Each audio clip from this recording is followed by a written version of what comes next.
Gostaria de estar orando para o pastor.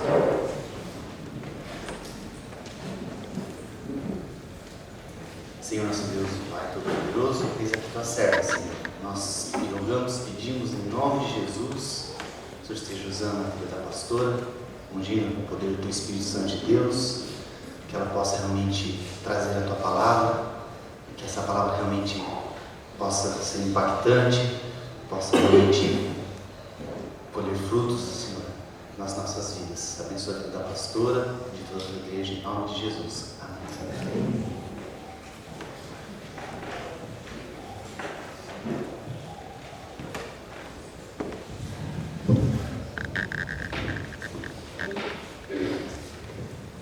Bom dia, irmãos. Quero agradecer as orações dos irmãos. Eu sei que domingo passado já houve testemunhos, né? Houveram testemunhos do concílio, mas a gente agradece muito ao Senhor pela maneira como Ele foi definindo as coisas, inclusive o futuro, né, da nossa família. Luiz estava aberto para que Deus fizesse a vontade dele, né? E Deus confirmou sobre continuar mais 4 anos. Então eu quero agradecer as orações, mas continuar a pedir também, para que vocês nos ajudem, por favor, em oração. Também quero agradecer as orações porque nós emendamos, acho que logo após o concílio, nós estivemos em Vila Sônia, tivemos um retiro lá em que o pastor Luiz foi o preletor. E foi uma bênção, Deus esteve usando a vida dele, os momentos de compartilhar, de orar, né? Então eu quero agradecer. Irmãos, eu tenho uma palavra hoje que eu sinto até constrangimento, porque é uma palavra um pouco pesada. Eu queria ler 3 versículos que inicialmente nos chamam a nossa atenção sobre como é bom buscar o Senhor. Salmo 34:10.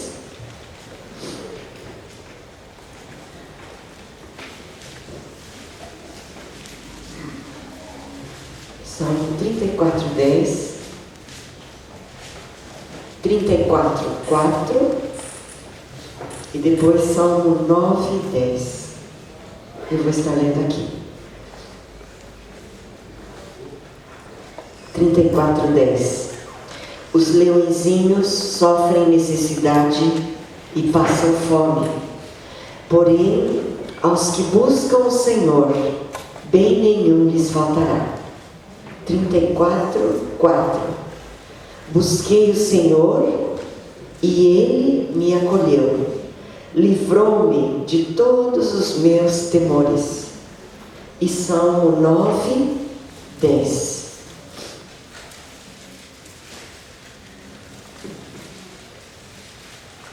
9:10 diz: Em ti, pois, confiam os que conhecem o teu nome, porque tu, Senhor, não desamparas os que te buscam. Esses 3 versículos nos chamam a atenção para as bênçãos que o Senhor tem reservado e é capaz de fazer àqueles que o buscam. No 34:10 diz: quem buscar o Senhor, bem nenhum lhes faltará. E eu creio aqui que não é tanto o bem material, como tem sido pregado em muitas igrejas, que se você seguir a Deus, Ele vai te abençoar prosperamente, financeiramente. Mas quais são as coisas que você tem necessidade hoje? Quais as lutas que você está enfrentando e que você sente às vezes limitação e está difícil vencer e você está necessitando? A palavra de Deus diz: quem busca o Senhor, bem nenhum lhes faltará. No 34 diz que o salmista, ele buscou o Senhor, Deus o acolheu e o livrou de todos os seus temores. Quais são as coisas que trazem insegurança para você? Quais as coisas que a gente carrega de medo? Eu tenho os meus. Um deles, irmãos, é enfrentar aqui toda vez pregar. Acredite se quiser, é uma luta. Porque Deus sabe que em mim não há capacitação. E quando eu penso, Senhor, eu tenho que pregar que palavra, Senhor. E é uma dor de parto. Acho que o irmão presbítero, irmão Hugo que prega e outros que pregam. Obrigado, irmão Edson, que está pregando, né? No concílio. É uma luta. Mas sabe, olha, quando a gente busca o Senhor, Ele nos livra de todos os nossos temores. Você tem experimentado isso? Uma outra coisa, em Salmo 9:10 fala: o Senhor não desampara os que o buscam. E é engraçado, irmãos, que às vezes a gente que conhece o Senhor, tem momentos que a gente se sente desamparado. Ué, Deus não está com você? Deus não está comigo?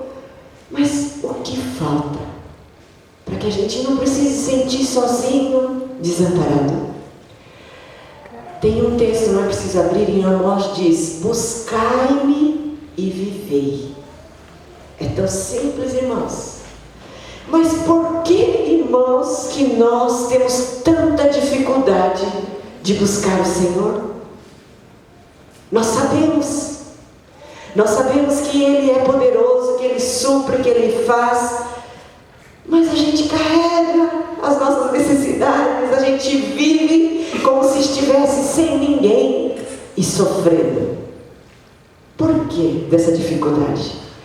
Por que a gente sabendo, a gente ainda insiste em buscar em outras soluções e não em Deus? Porque às vezes nós preferimos buscar um refúgio numa televisão. Eu não preciso preocupar, não é? Não vou esquentar nada agora, não penso em problema. Mas só que você está com o coração pesado e você não se dispõe a buscar o Senhor. Oséias foi um profeta do Senhor. Ele teve uma missão tão difícil. Sabe o que Deus mandou para ele? Você vai se casar com uma mulher prostituta. Escolha lá na zona uma mulher, case-se com ela.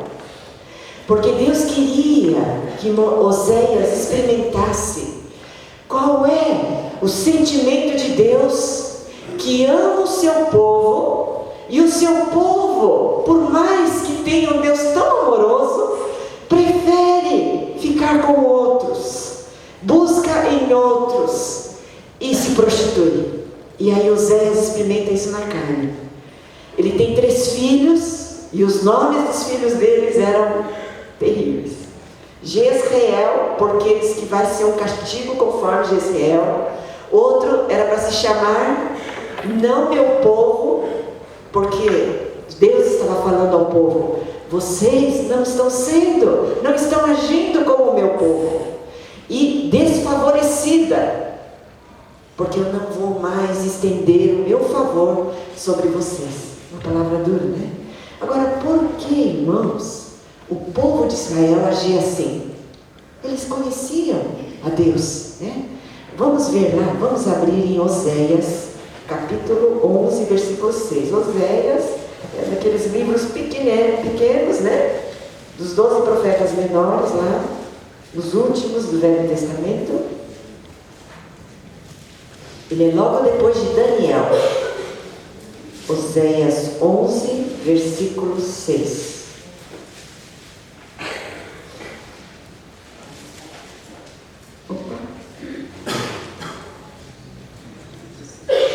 Desculpa, é 11:7, não 6.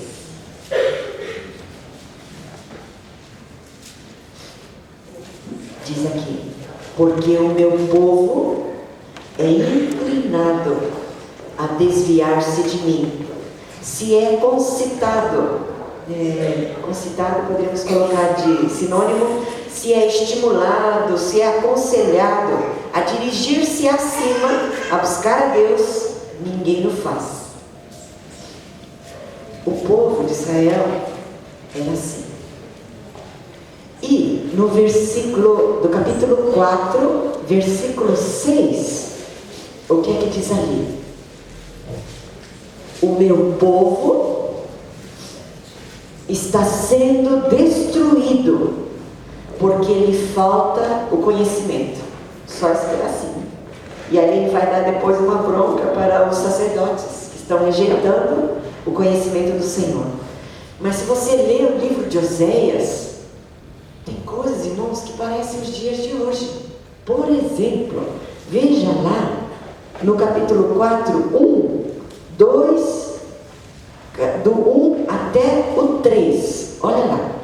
Ouvi a palavra do Senhor, vós, filhos de Israel, porque o Senhor tem uma contenda com os habitantes da terra, porque nela não há verdade, nem amor, nem conhecimento de Deus. O que só prevalece é perjurar, jurar falso, quebrar, romper um juramento, mentir, matar, furtar, adulterar, e arrombamentos e homicídios sobre homicídios.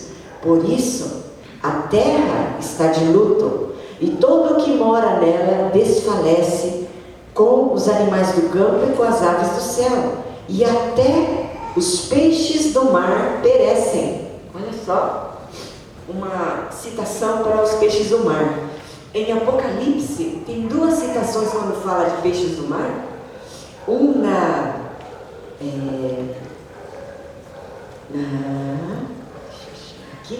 Na segunda trombeta, diz que a terceira parte da criação e peixes do mar iam ser destruídos. E no segundo flagelo, em Apocalipse 16, fala que vai acontecer, irmãos, todo ser vivente do mar morreu. Vai chegar o dia. Tal vai chegar a corrupção em pecado, e diz: será que o amor vai permanecer? Porque é tanta iniquidade que vai aumentar. E por isso que nós temos o desafio, perseverar até o fim no amor. Mas, irmãos, eu pergunto a vocês, será que hoje nós não temos vivido uma crise entre nós evangélicos? Me parece, irmãos, não são todos, mas às vezes eu sinto isso, que às vezes nós estamos ficando uma versão do católico. Qual que é a versão do católico? Entre aspas, né? Aquele que diz que é católico, quando tem algum questionário, ele assina: o que você é? Eu sou católico. Mas na verdade ele não pratica.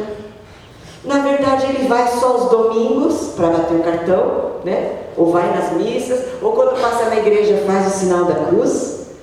Mas de fato está vivendo o que a palavra fala.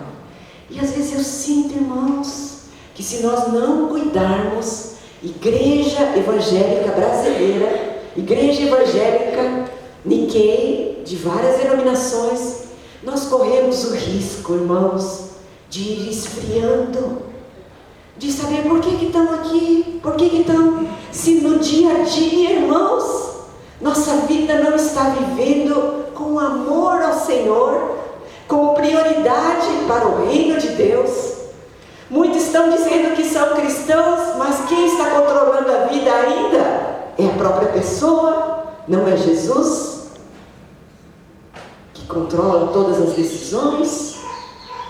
Então se vive com o nome de cristão, se vive com o nome de evangélico, mas minguando, perdendo a fé.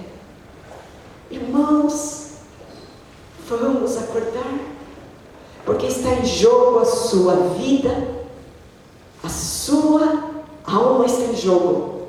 Não se deixe enganar, enquanto é tempo.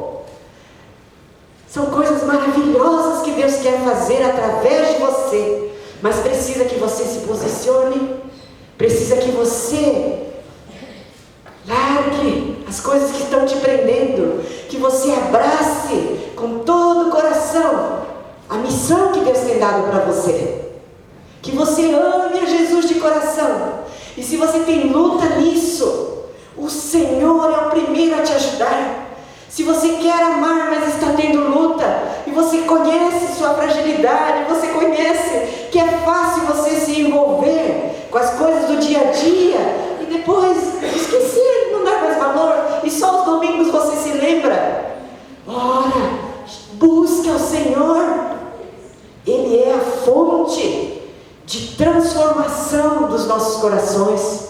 Ele é a fonte de transformação das nossas prioridades. Ele é a fonte de transformação. Ele é quem executa o querer e o realizar. Se você desejar, apesar de não ter força, mas buscar o Senhor, Deus vai realizar mudanças tremendas, irmãos. Talvez muito mais do que você já tenha experimentado. Eu fico imaginando o potencial de cada vida aqui, né? O que já tem aprendido da palavra do Senhor. Mas onde, irmãos, onde que estamos perdendo a força? Onde que estamos sendo sugados no nosso ânimo, no nosso fervor, no nosso amor ao Senhor? Precisamos avaliar, né? Por falta de entendimento, meu povo perece. É o que a Bíblia fala.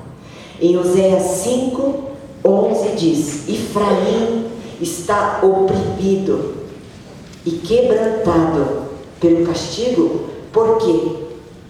Porque foi do seu agrado andar após a vaidade. Efraim escolheu andar atrás de coisas vazias. E o que ele está colhendo? Opressão, quebrantamento, castigo.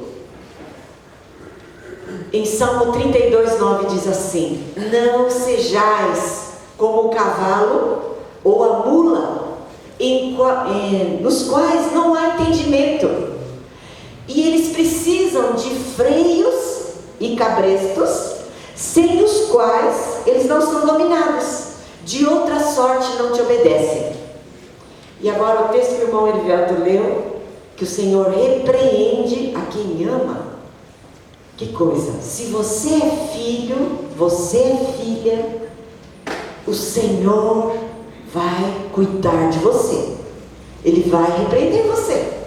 Se você por acaso estiver em algum caminho que não está agradando ao Senhor, preste atenção. Não espere ser repreendido pelo Senhor. Mude antes. Eu me lembro do meu pai, que ele falava assim: você prefere obedecer só falando ou você quer patim? O que é patim? Patim é o som onomatopaico, né, do japonês, para dar palmada. Às vezes ele falava isso: olha, eu estou mandando isso, agora você escolhe o quê?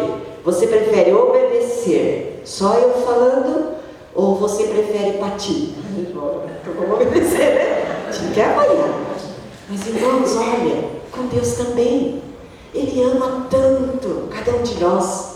E se há um caminho errado, e se Ele nos exorta, não espere a repreensão do Senhor. Já mude antes. Seja entendido, seja sábio, dê ouvidos à repreensão, porque quem dá ouvidos à repreensão, diz a palavra do Senhor, adquire entendimento. Quem despreza, não, continua nessa, não é?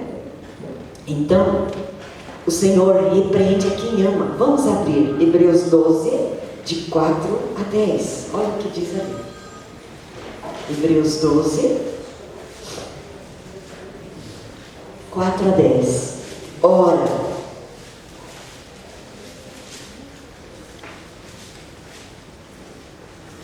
na nossa luta contra o pecado, ainda não tendes resistido até o sangue, e estáis esquecidos da exortação que, como a filhos, discorre convosco. Filho meu, não menosprezes a correção que vem do Senhor, nem desmaies quando por Ele és reprovado. Às vezes acontece, irmão, da gente ser reprovado. Porque o Senhor, veja, até a reprovação é um sinal que o Senhor ama você. O Senhor corrige a quem ama e açoita a todo filho a quem recebe. É para a disciplina que perseverais. Deus vos trata como filhos. Pois que filho há que o pai não corrige? Mas se estáis sem correção, de que todos se têm tornado participantes, logo sois bastardos e não filhos. Além disso, tínhamos nossos pais segundo a carne, que nos corrigiam, e os respeitávamos. Não havemos de estar em muito maior submissão ao Pai espiritual, e então viveremos? Pois eles, os nossos pais da terra, nos corrigiam por pouco tempo, segundo melhor lhes parecia.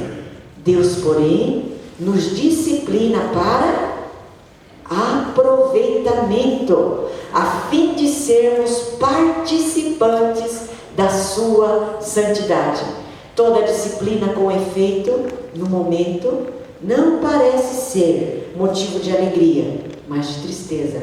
Ao depois, entretanto, produz fruto pacífico aos que têm sido por ela exercitados, fruto de justiça. E aí fala: por isso, restabelecei as mãos descaídas, joelhos trôpegos, fazei caminhos retos para os pés, para que não se extravie o que é manco, antes seja curado. Veja, qual é o objetivo de Deus nos corrigir? No versículo 10, no finzinho: a fim de sermos participantes da sua santidade. Quais são as áreas da sua vida que você percebe: Senhor, eu preciso mais me santificar nesta área? Às vezes, irmãos, é o bolso. Às vezes o dinheiro ainda fala mais alto. Às vezes é difícil consagrar tudo para o Senhor, obedecer o Senhor no que Ele fala, não preocupar. E às vezes é na área de temperança, às vezes é na área do domínio próprio, do falar, às vezes é na área da alimentação, do comer. Irmãos, perfeito é só Deus, é verdade. Mas nós que somos santificados pelo Senhor, até o dia que nós tivermos de vida aqui, ou o Senhor voltar, nós precisamos continuar a nos santificar. Então, quais as áreas que você está necessitando? Não espere repreensão do Senhor. Já antes, ouça o que a palavra fala, escolha voluntariamente obedecer ao Senhor.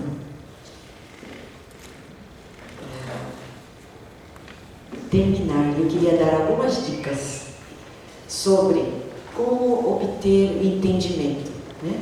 Porque por falta de entendimento, às vezes a gente se prejudica. Então, o Salmo 119, 130 diz assim: a revelação das tuas palavras esclarece e dá entendimento aos simples.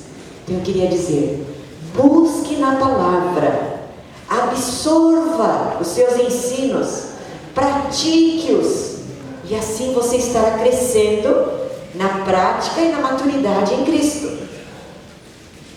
Eu já tinha falado, mas aceite a repreensão, porque quem atende à repreensão, conforme Provérbios 15, 32, adquire entendimento. E Isaías 11, 2, esse eu gostaria que a gente abrisse, irmãos. Isaías 11, 2 está falando muito tempo antes de Jesus vir, mas já profetiza sobre ele, sobre o Senhor Jesus. Isaías 11, 2. Veja só que Espírito habita com o Senhor Jesus. Do tronco de Jessé, Isaías 11, 1 e 2. Do tronco de Jessé sairá um rebento, e das suas raízes um renovo. Repousará sobre ele, e esse é Jesus, o Espírito do Senhor, o Espírito de sabedoria e de entendimento, o Espírito de conselho e de fortaleza, o Espírito de conhecimento e de temor do Senhor. Então, olha, em Cristo você tem todos os recursos necessários para receber entendimento, para poder adquirir verdadeira sabedoria que lhe traga vida e que caminhe para a vida. Então eu queria perguntar: como está o seu coração? Você tem buscado o Senhor? Se tem, glória a Deus, continue. E olha, as coisas que Deus vai mostrando, vai obedecendo a Ele. O que Ele tocar, pequenas coisinhas, vai obedecendo. Você tem sentido necessidade de buscar o Senhor? Olha, eu gostaria de desafiar. Se você quer aprender a buscar o Senhor de todo o coração, você gostaria? Não é só no domingo, né? Então, mas cada dia, durante as suas correrias, as mulheres quando estão fazendo almoço, lavando roupa, sabe, tem aquele coração voltado para o Senhor. Você quer? Homens também, às vezes está passando luta, trabalho, pressões, junta tudo, família. Mas olha, buscar o Senhor, você quer aprender de coração? A capacitação vem dele. Até nisso, nós queremos buscar o Senhor. Mas Senhor, até nisso eu preciso da tua ajuda. Então eu queria convidar você, se você quiser, vamos pedir isso a Ele, tá bom? Para Ele mudar nosso coração e colocar realmente aquele desejo intenso de buscar o Senhor. Outro, se você sente dificuldade, você até sente que deve buscar o Senhor, mas você está com o coração duro, você não sente nada, você está sentindo assim: nossa, eu sinto tão longe de Deus, mas eu sei que eu devo buscar o Senhor. E eu queria convidar você também, porque pelo coração duro, Jesus já pagou a culpa na cruz, e Ele tem o poder de mudar o coração mais duro. Ele pode mudar, tirando o coração de pedra, colocando um coração de carne. E também, se você tem tido dificuldade para se sujeitar à palavra de Deus, mesmo sabendo o que deve fazer, mas ainda você tem relutado e a sua vontade é que tem sido feita, e eu queria convidar você: você não quer pedir perdão ao Senhor? Falar: Senhor, muda nisso, eu não estou conseguindo, muda meu coração. Amém? Então eu queria pedir que você agora, se qualquer dessas situações, né? Se você quiser, então você se levante e você faça agora a sua oração, tá bom? Se quiser, fica à vontade.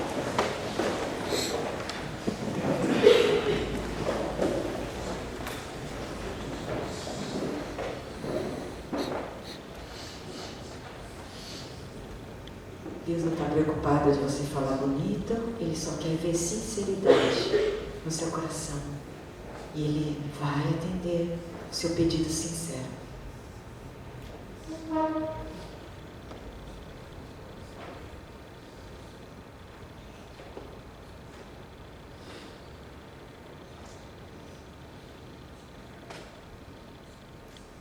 Senhor Jesus, obrigada, porque o Senhor já nos chamou pecadores.